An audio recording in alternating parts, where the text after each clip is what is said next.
వరకు మనకు కొన్ని వివరణ ఇస్తున్నారు. తంత్ర అనేది ఒక నైతిక ప్రవర్తన గురించి మాట్లాడటం లేదు. నైతికత కాదు, అనైతికత కాదు. ఇది ఒక సైన్స్, అలాగని సైన్సు కాదు. మన నైతికత ప్రవర్తన, మొరాలిటీస్ అనేవి కాన్సెప్టు మోరల్ బిహేవియర్ అంటే నైతిక ప్రవర్తన అని ఉంటాయి. కానీ తంత్ర దానికి సంబంధించింది కాదు. తంత్ర అనేది మనం ఏ విధంగా బిహేవ్ చెయ్యాలి అనే దాని విషయం మీద ఏం చెప్పదు. అలాగే మన ఐడియాలు, ఆదర్శాల గురించి తంత్రాకి సంబంధం లేదు.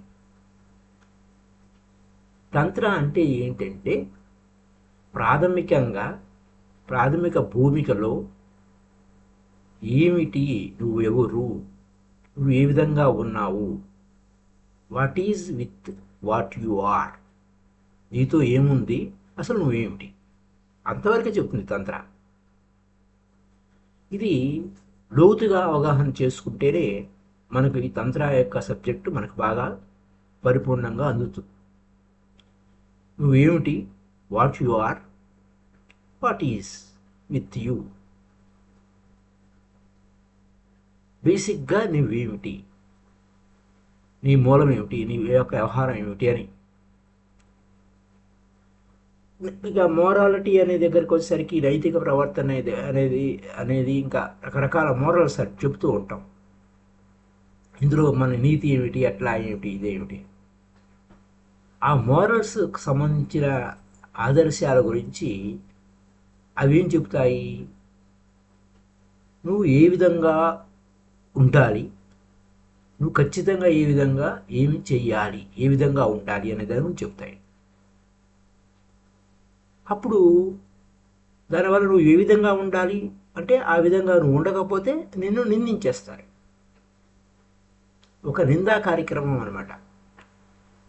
ఆ మోరల్స్, నైతిక ప్రవర్తన విషయాల్లో కానీ లేకపోతే నైతికత అనే అంశాలు కాదు ఇక్కడ మనం మాట్లాడుకునేది. కానీ జనరల్గా మోరల్స్ అనే దగ్గరకు వచ్చేసరికి నిందా కార్యక్రమాలు ఎక్కువ. నువ్వు ఏదో ఆదర్శం పెట్టుకున్నావు, లేదా పలానా వాడు చాలా బాగా ఉన్నాడు, నువ్వు బాగాలేదు, పక్కవాడితో పోలుస్తావు. చూడు ఎలా ఉన్నారు, వాళ్ళ ప్రవర్తన ఎలా ఉందో, నీ ప్రవర్తన బాగాలేదు, సరిగా లేదు. వాడు ఆదర్శవంతుడిగా ఉన్నాడు, నువ్వు సరిగ్గా లేవు. ఇది నిందా కార్యక్రమాలుగా జరుగుతూ ఉంటుంది.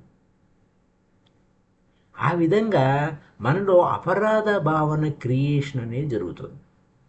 మనం చెప్పుకునే మొరాలిటీ, మనకి చెప్పుకునేటువంటి ఆ మొరాల్స్ అన్నీ కూడా ఇక్కడ జనరల్గా ఏమవుతుంది, అపరాధ భావన క్రియేట్ అవుతుంది. నువ్వా ఆ ఫలానా ఆదర్శ పురుషుడిలా నువ్వు ఉండలేవు, నువ్వు వెనకబడే ఉంటావు. ఆ గ్యాప్ ఎప్పుడూ ఉంటుంది. ఎందుకంటే నువ్వు పెట్టుకున్న ఆదర్శాలు అసాధ్యంగా ఉంటాయి. నువ్వు ఈ చెప్పే మొరాలిటీ ఏమవుతుంది, నీకు అసాధ్యం అనిపిస్తుంది. ఈ ఒక ఆదర్శం అనేది భవిష్యత్తుకు సంబంధించింది. అది ఎప్పుడు భవిష్యత్తులోనే ఉంటుంది. నువ్వెక్కడ ఉన్నావు, ఇక్కడే ఉన్నావు. ఇక్కడే ఉన్న నీకు ఎప్పుడో నువ్వు సాధించవలసిన దానితో పోల్చుకోవడం, కంపేర్ చేస్తూనే ఉంటావు. అప్పుడు నువ్వు ఎలా ఉన్నావు, ఎప్పుడో ఏదో అలా ఉంది అని అంటే ఇప్పుడు నువ్వు ఉన్న స్థితి ఎప్పుడు కూడా పర్ఫెక్ట్ మ్యాన్ కావు, ఏదో ఒకటి లోపిస్తుంది. తద్వారా ఏమవుతుంది, నువ్వు ఏ విధంగా ఉంటావు, నువ్వు అపరాధ భావనకు లోనవుతావు, గిల్టీ ఫీల్ అవుతావు. ఆ విధంగా స్వీయ నింద చేసుకుంటావు. నిన్ను నువ్వు నిందించుకుంటావు. ఇతరులు నిందించడం కాదు, నిన్ను నువ్వే నిందించుకుంటావు. ఇక్కడ వచ్చిన చిక్కు అంతా అది. విషయం ఏంటంటే తంత్ర అనేది నిన్ను నువ్వు నిందించుకోవడం ఒప్పుకోదు. ఇక్కడ తంత్ర అనే విషయం కాదు. కృష్ణుడు కూడా నా అవసాదీయత్, నేను నువ్వు దిగదార్చుకోవద్దు అన్నాడు. నా అవసాదీయత్, సెల్ఫ్ కండెమినేషన్ వద్దు అన్నాడు. తంత్ర కూడా ఈజ్ అగెనిస్ట్ సెల్ఫ్ కండెమినేషన్. అలా కండెమ్ చేసుకోవద్దు, నిన్ను నువ్వు నిందించుకోవద్దు. ఆ కండెమ్ వలన, లేకపోతే నిన్ను నిందించుకోవటం వలన నీలో ఏ మార్పు జరగదు ఎప్పటికీ. Never transform you. నీలో పరిణామకం జరుగుతుందా నిన్ను నువ్వు నిందించుకోవటం వలన? నువ్వు ప్రోత్సహించుకోవాలి. నా అవసాదేత్ ఉద్ధరేదాత్మనాత్మాన, నిన్ను నువ్వే ఉద్ధరించుకోవాలి. ఇక్కడ అదే చెప్తుంది. తంత్ర ఏం చెప్తుంది? నువ్వు నిందించుకోవడం వలన, బికాస్ కండెమ్ చేసుకోవడం వలన కెన్ నెవర్ ట్రాన్స్ఫార్మ్ యూ. అది నీలో మార్పు ఏమైనా తెచ్చిందా? అది తప్పు చేస్తే తప్పును సవరించుకొని ఆ తప్పు నుంచి నేర్చుకుని ఈ తప్పు చేయకూడదు అని నువ్వు మారటం అనేది అది ట్రాన్స్ఫర్మేషన్ అవుతుంది. అంతేగాని తప్పు చేశాను అని చెప్పి నువ్వు అపరాధంగా భావనతో కూడి ఉండి చేస్తూ ఉంటే నీలో ఆ బాధపడటం వలన, నిందించుకోవటం వలన నీవేమి లాభం పొందావు? అప్పుడు ఏమవుతుంది? ఆ తప్పు ఎవరికి కనపడకుండా నువ్వు దాన్ని దాచిపెట్టడానికి ప్రయత్నిస్తావు, నటిస్తూ ఉంటావు. నువ్వు కాని దాన్ని నువ్వు ఫలానా అని ఇంకా ఎందుకంటే వారి దృష్టిలో నేను నిందింపబడకూడదు, లేకపోతే నేను అనైతికంగా ఉన్నాను, మోరల్గా లేను అని ఇలా రకరకాలుగా మనకి ఐడియల్స్ ఉన్నాయి. ఆ ఐడియల్స్ లేవు, ఆదర్శంగా నేను లేను అనే దానికి నటించడం మొదలెడతావు. దానివల్ల నేను ఆ యొక్క ఆ నటన వలన నువ్వేమవుతావు? నువ్వు రియల్ మ్యాన్ కావు. నువ్వు అనుకునే ఆ ఆదర్శ పురుషుడివి కాదు, కానీ ఆదర్శ పురుషుడిగా నటిస్తావు, ఆదర్శమైన వ్యక్తిగా నటిస్తావు, షో చేస్తావు. నువ్వేది కాదు అది షో చేయడానికి ప్రయత్నిస్తావు. ఆ విధంగా నువ్వు రెండుగా విడిపోతావు. నీ ముఖం నిజమైన ముఖం కాదు, అది నకిలీ ముఖంగా ఉంటుంది. అందుకే అప్పుడు ఆ విధంగా మనిషి పుట్టడమేమో సహజంగానే పుట్టినా, వీడు ఏ విధంగా తనను తాను పుట్టించుకున్నాడు? అసహజమైన మనిషిగా తయారయ్యాడు. అక్కడ అంతా ఏం చేస్తుంది? అసలైన వ్యక్తిని పట్టుకుంటుంది. నకిలీ వ్యక్తితో సంబంధం లేదు. నీ వాస్తవ స్థితి ఎదురా నాయనా. నీ వాస్తవాన్ని నువ్వు గుర్తించు, తద్వారా నువ్వు పరిణామక్రమం చెందుతావు. నీ వాస్తవాన్ని గమనించు, నిందించుకోవద్దు. నువ్వు ఉన్నావు ఓకే, తప్పు లేదా తప్పు చేసావు, ఉప్పు చేసావు, ఏదో ఒకటి, whatever you are now, అది నెసెసరీ అన్నమాట. కానీ అది మనం చెప్పుకునే ఆదర్శాలు అన్నీ కూడా, లేదా మోరల్స్ అన్నీ కూడా మనల్ని మనం నటించడానికి, లోపల ఒకటి పై ఒకటి ఉండడానికి అది తప్పించుకోలేని వ్యవహారంగా తయారు చేసుకుంటున్నాం. ఆ హిపోక్రసీ వలన నువ్వు hypocrisy will remain with morality, అంతే. It's a part of it, it is shadow. మోరల్గా ఉండాలి, నేను అలా ఉండాలి, ఇలా ఉండాలి అని పైకి నటించడానికి పనికొస్తుంది. ఇక్కడ వేరే మీనింగులు తీసుకోవద్దు. షాడో, నీడ, ఒకదానికొకటి. ఇక్కడ పరస్పర ఏంటయ్యా అంటే, ఇది చూస్తానికి మనకి ఏమనిపిస్తుంది? ఇలా మాట్లాడుకుంటూ ఉంటే విరుద్ధ సిద్ధాంతం మాట్లాడుకుంటున్నామా అనిపిస్తుంది. అక్కడ ఏమవుతుంది? నేను పలానా ఆదర్శవంతుడిని, మీరంతా ఆదర్శవంతులు కాదు, నేను చాలా బుద్ధిమంతుడిని, మీరు పనికిమాలినవాడు అని అనుకోవడానికి, లేదా నన్ను పనికిమాలినవాడు అని అనుకోకుండా ఉండటం కొరకు నేను ఈ విధంగా నటించడం మొదలు పెడతాను అన్నట్టుగా తయారవుతుంది. సో ఈ విధంగా అక్కడ because moralities are men who condemn hypocrisy the most creators. నువ్వు చీకటిని నిందిస్తే చీకటి పోదు, ఆ కపటాన్ని నిందిస్తే కపటం పోదు.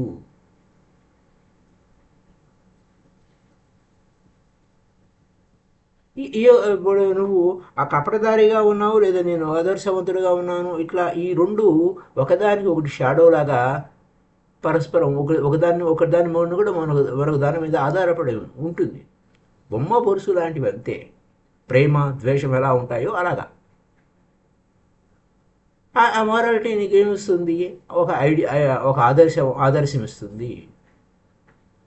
కానీ నువ్వేం అంత ఆదర్శవంతుడు ఏం కాదు. అంచేత నీకు ఆదర్శం ఇవ్వబడింది. అప్పుడు నువ్వేమవుతావు? ఫీల్ అవుతూ ఉంటావు, అరే నేను తప్పు చేశాను అని. నేను తప్పు చేశాను అని ఏడవడం వలన నీ వీళ్ళు మార్పు ఏం జరగదు. ఓకే, తప్పు జరిగింది, అది సహజము అని తెలియదు నీకు, కానీ నీకు ఇవ్వబడింది, నువ్వు దానితోనే పుట్టావు. అప్పుడు ఏమవుతుంది? You cannot immediately do anything about it. నువ్వు ఆల్రెడీ పుట్టేశావు. ఆ పుట్టడమే పాపం అంటే ఇంకేం చేయాలి? You cannot transform it. దాన్ని ఏం మార్చలేవు. అదంత ఈజీ కాదు. దానివల్ల ఏమవుతుంది? నువ్వు దాన్ని అణిచిపెడతావు. ఆ అణిచిపెట్టడం అనేది చాలా ఈజీగా ఉంటుంది. లోపల ఆ అగ్నిపర్వతం లాగా ఉంటుంది, నువ్వు పైకి మాత్రం నటిస్తూ ఉంటావు. అయితే 2 విషయాలు నువ్వు చేస్తావు. నువ్వు ఆ నకిలీ ముఖమన్నా పెట్టుకుంటావు, పైకి నటిస్తూ ఉంటావు. నువ్వు కాని దాన్ని నువ్వు నటిస్తూ ఉంటావు.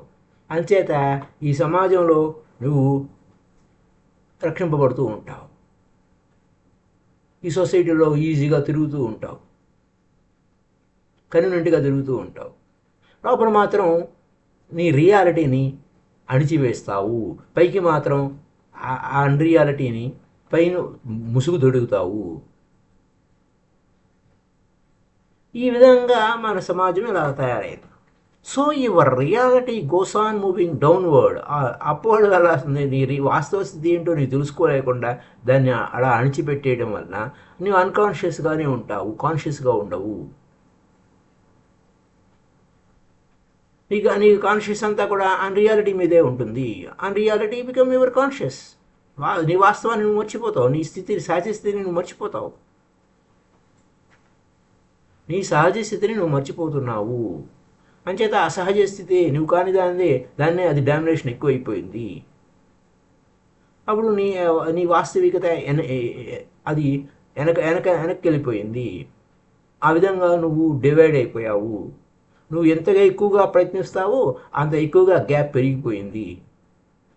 అదనమాట. పిల్లవాడు పుట్టగానే ఎలా ఉంటాడు? వాడు పరిపూర్ణంగా ఉంటాడు. The child is born as one. ఏకమేవ అంటాడు. ఏకత్వంలో ఉంటాడు. అడుగు ద్వంద్వాలు తెలియవు, గొడవ మంచి తెలియదు, చెడు తెలియదు, ఏమీ తెలియదు వాడికి. పూర్ణంగా ఉంటాడు. అంచేత ప్రతి పిల్లవాడు చాలా బ్యూటిఫుల్గా ఉంటాడు. ఆ పసివాడు బోర్న్ బేబీ, ఆ బోర్న్ ఎలా ఉంటారు? బ్యూటిఫుల్గా ఉంటారు. పిల్లలు ఎందుకు బ్యూటిఫుల్గా ఉంటారు? వాళ్ళకి ఏం తెలియదు, కపటం తెలియదు, లోపల ఒకటి పైకి ఒకటి తెలియదు. వాళ్ళు చాలా అందంగా ఉంటారు. ఎందుకంటే ఆ పరిపూర్ణత్వము, అక్కడ గ్యాప్ లేదు, వారి విభజన లేదు, అక్కడ మంచి చెడు అని ఏమీ తెలియదు. ఆ ముక్కలు లేవు, ఆ చీలికలు లేవు. ఆ చైల్డ్ అనేది ఆ బిడ్డ ఎలా ఉంటాడంటే ఏకత్వంలో ఉంటాడు. అక్కడ రియాలిటీ అన్రియాలిటీ లేదు, అది ఒకటే ఉంది. అక్కడ reality, the real and unreal are not there. అక్కడ లేదు. కానీ ఏముంది? The child is simply real, అథెంటిక్గా ఉన్నాడు, రియల్గా ఉన్నాడు. You create your own reality అంటే క్రియేట్ ఎవర్ ఓన్ రియాలిటీ అంటే అక్కడ రియాలిటీలోనే ఉన్నాడు ఆ చైల్డ్. అయితే ఆ పిల్లవాడు చాలా నైతికంగా ఉన్నాడు అనలేవు, అనైతికంగానూ ఉన్నాడు అనలేవు. నైదర్ మోరల్ నర్ ఇమ్మోరల్ అదనమాట. ఎందుకంటే ఆ పిల్లవాడికి ఏం తెలుసు అండి అని అంటాం. మంచి చెడు తెలియదు ఆ పిల్లవాడికి, ఏం తెలుసు అని. ఈ జస్ట్ అనేవే that is anything moral or immoral, అది ఉందో లేదో కూడా తెలియదు. అప్పుడు the moment he become aware, a split start. ఎప్పుడైతే నువ్వు మొరాలిటీ ఇలా ఇది అట్లా మంచి, ఇది చెడు, వాడు తప్పు, వీడు మనోడు కాదు, ఈ విధంగా చీలికలు మొదలెట్టేస్తా కొంచెం పెద్ద అయ్యాక. అప్పుడు ఏమవుతుంది? వాడు ఇలా నడవాలి, అలా ఉండకూడదు,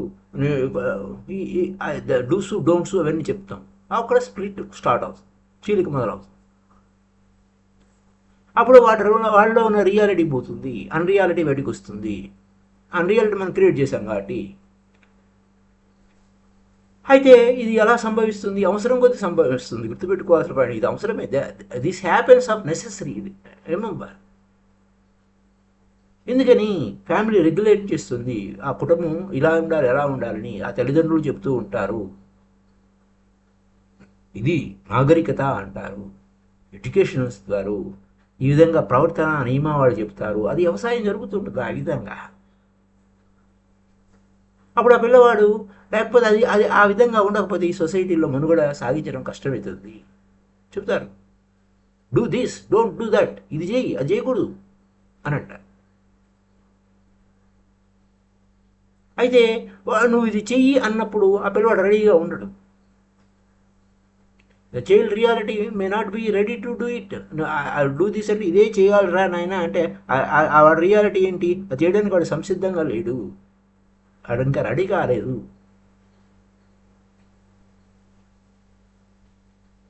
అప్పుడు it may not be real, there may not be any real desire within the child to do it. అంటే ఏదైనా నిజంగా ఆ పిల్లవాడికి నేను చెయ్యాలని అనిపిస్తుందా?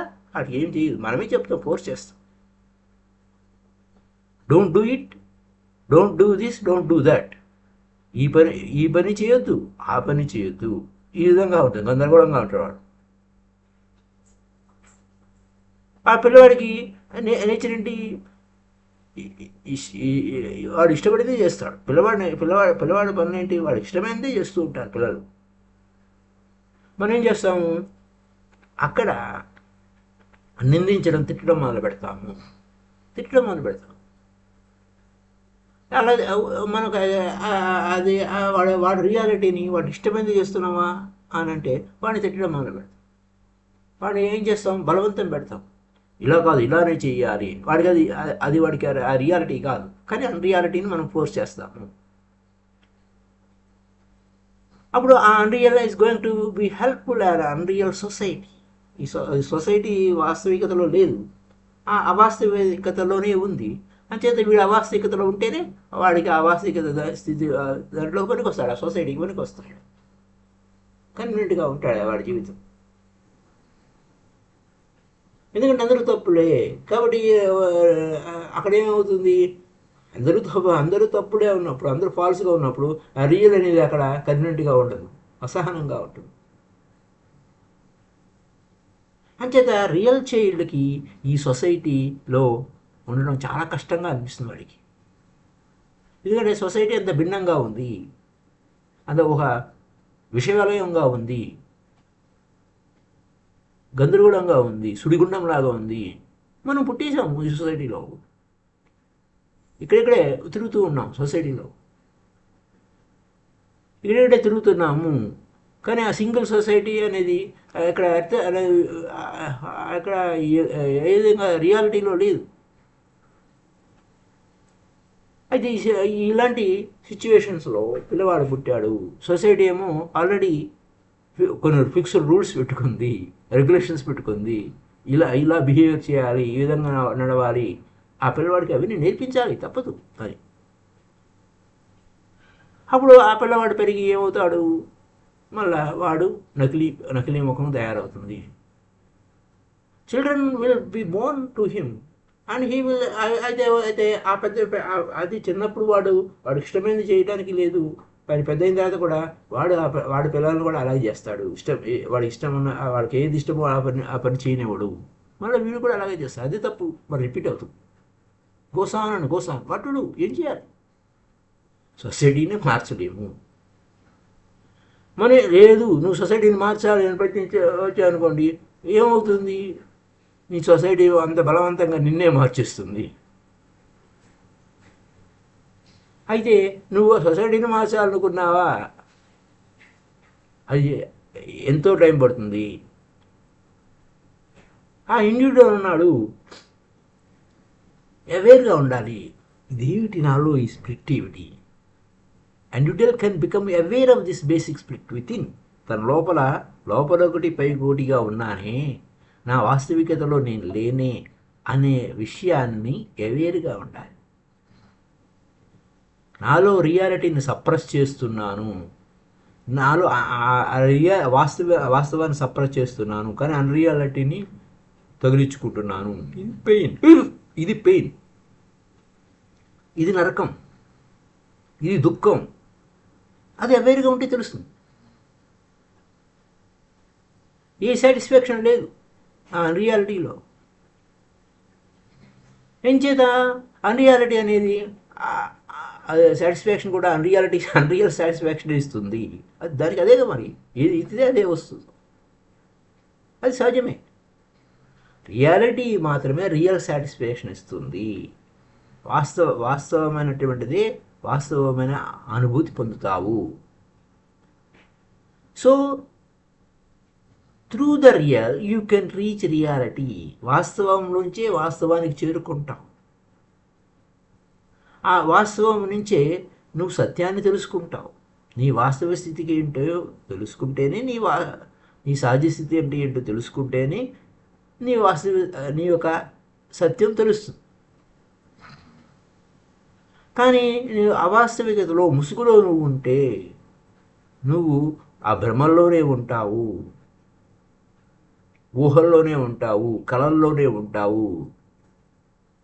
ఆ కళల్లో ఉంటూ నువ్వేం చేస్తున్నావు? నువ్వు మోసపుచ్చుకుంటున్నావు. నువ్వు ఎప్పటికీ సాటిస్ఫాక్షన్లో ఉండవు, ఎప్పుడు అసంతృప్తిగానే ఉంటూ ఉంటావు. ఉదాహరణకి కళ వచ్చింది, ఆ కళలో దాహమైంది. అప్పుడు నువ్వు ఆ కళలో ఏం చేస్తున్నావు? నీళ్లు తాగుతున్నట్టుగా ఉంటావు. ఎందుకంటే ఆ నిద్ర కంటిన్యూ అవడానికి, నిద్రలో దాహంగా ఉంది నీకు, కానీ కళ వస్తుంది. ఆ కళలో దప్పికి తీర్చుకున్నట్టు అనిపిస్తూ ఉంటుంది. అలా ఉండకపోతే ఆ స్లీప్ కంటిన్యూ కాదు. కానీ వాస్తవంగా కళలో నీళ్ళు లేవు, నువ్వు కానీ నిద్ర భంగం కాకుండా ఆ కళ అలా వస్తుంది. సో ఆ రియల్ థ్రిస్ట్ ఈజ్ దేర్. అప్పుడేమవుతుంది? నిజంగా దాహం పుట్టి అమితమైన దాహం వచ్చేసింది, వెంటనే నిద్రాభంగం అయిపోయి డిస్టర్బ్ అవుతుంది. నీ నిద్రాభంగం కాకుండా కళ నీకు సహాయం చేస్తుంది. నువ్వు ఆ కళలో ఏం చేసినా నీళ్లు తాగితే నీళ్ళు నిజంగా తాగుతున్నట్టే అనిపిస్తుంది ఆ కళలో. కానీ అక్కడ నిజంగా కళే, నిజంగా నీళ్లు లేవు, నీ దాహము తీరలేదు. అదే నిన్ను మోసపుచ్చుకుంటుంటావు. ఇట్స్ నాట్ రిమూవ్ చేయటం. You may continue to sleep. అంటే మన నిజ జీవితంలో కూడా వాస్తవికత వైపు లేకుండా వాస్తవమైన డూప్లికేట్గానే ఊహించుకుంటూ మన నిద్ర కంటిన్యూ చేస్తున్నాం. ఇదే జరుగుతుంది. Whole life is happening like this. అనేక విషయాలు you are searching for things through the unreal personality. నీ రియల్ పర్సన్ ఏంటో, నీ వాస్తవికత ఏంటో నిన్ను దర్శించుకోకుండా అన్రియల్ పర్సనాలిటీ వైపుకి ఎతుకుతూ ఉన్నావు. ఆ నకిలీ ముఖం వైపు వెళ్తున్నావు. నువ్వు దాన్ని పొందలేవు, నువ్వు దుఃఖంగా ఉన్నావు. ఒకవేళ పొందినా అది కూడా దుఃఖమే పొందుతావు, ఎందుకంటే అది అన్రియాలిటీ కాబట్టి. ఇక్కడ if you do not get, అది పొందలేదు అనుకోండి, అప్పుడేమవుతుంది? The misery will be lesser, తగ్గిపోతుంది. నువ్వు పొందకపోతే ఇంకా కోరలేదు, పొందేవా ఇంకా దుఃఖం ఇంకా మరింత లోతుగా వెళ్ళిపోతుంది. అది ఎక్కడున్న విషయం. సైకాలజిస్ట్ ఏంటంటే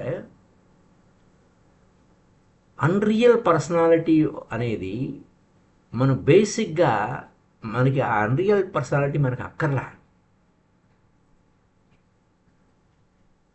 అయితే అన్రియల్ పర్సనాలిటీ ఏం చేస్తుంది? ఒక లక్ష్యం వైపుకి ఎలా చూస్తుంది. ఆ లక్ష్యమా చేరుకోదలుచుకోలే. ఒకవేళ అక్కడ ఆ గోల్ చేరుకున్న నీ ఫ్రస్ట్రేషను ఏముందండి ఇందులో అని అంటాం. ఆశావాహకంగా జీవిస్తే నీ ఆశ ఇంకా కంటిన్యూ అవుతుంది. ఆ ఆశ ఎలాంటిది? కళ లాంటిది. ఆ కళలో ఏమవుతుంది? నీ గోల్ నువ్వు రీచ్ అయ్యావు. వాస్తవంలో నువ్వు రీచ్ కాలేదు, కల్లో రీచ్ అయ్యావు. So you never come to realise the goal is false. అసలు ఆ గోలే తప్పు. నువ్వు ఉన్న చోటనే ఉంది, నువ్వు ఎక్కడున్నావు అక్కడే ఉంది. ఈ ఈ సత్యం తెలియదు. ఒక పేదవాడు ఏమనుకుంటాడు, బాధపడుతూ ఉంటాడు. వాడేమనుకుంటాడంటే బాగా సంపన్నులు చాలా బాగున్నారు అనుకుంటాడు.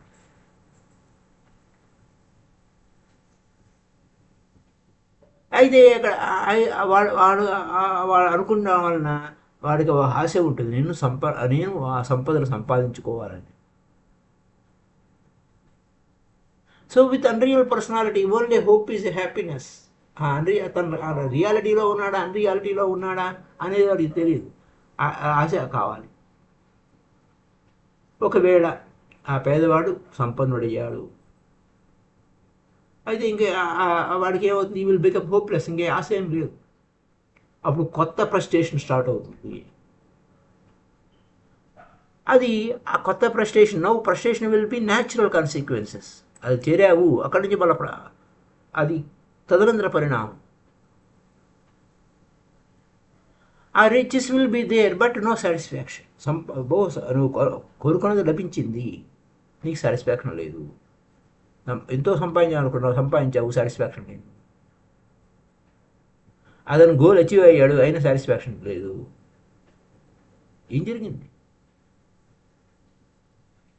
అతని ఆశలు అని ఇంకా ఆశపడడానికి ఏమీ లేదన్నట్టు అవి చెల్లాచెదరైపోయినాయి. అంచేత సొసైటీ ఎప్పుడైతే సుసంపన్నంగా ఉందో అప్పుడు ఏం జరుగుతుందయా అంటే డిస్టర్బ్ అయిపోతుంది. సుసంపన్నమైన సొసైటీ డిస్టర్బెన్స్లో ఉంటుంది. వారు పొందవలసినవన్నీ పొందారు, గోల్స్ అచీవ్ అయ్యారు, ఇంకా అక్కడ రిసీవ్ చేసుకోవడానికి ఏం లేదు. నువ్వు మోసపుచ్చుకోవాల్సినంత మోసపుచ్చుకున్నావు, అయిపోయింది.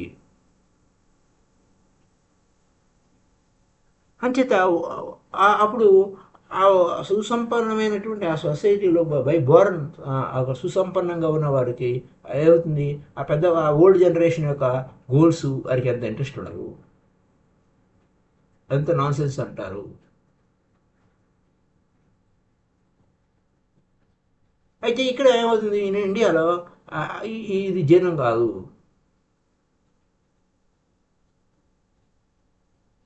ఇట్లా రకరకాలుగా ఈ విధమైనటువంటి వ్యవహారాలు ఎలా ఉంటాయంటే, అప్పుడు సుసంపన్నమైన సొసైటీలో బోర్ కొట్టేసి నేను పేదవాడిగా ఉంటాను అని అంటే అది ఇక్కడ జీర్ణం కాదు.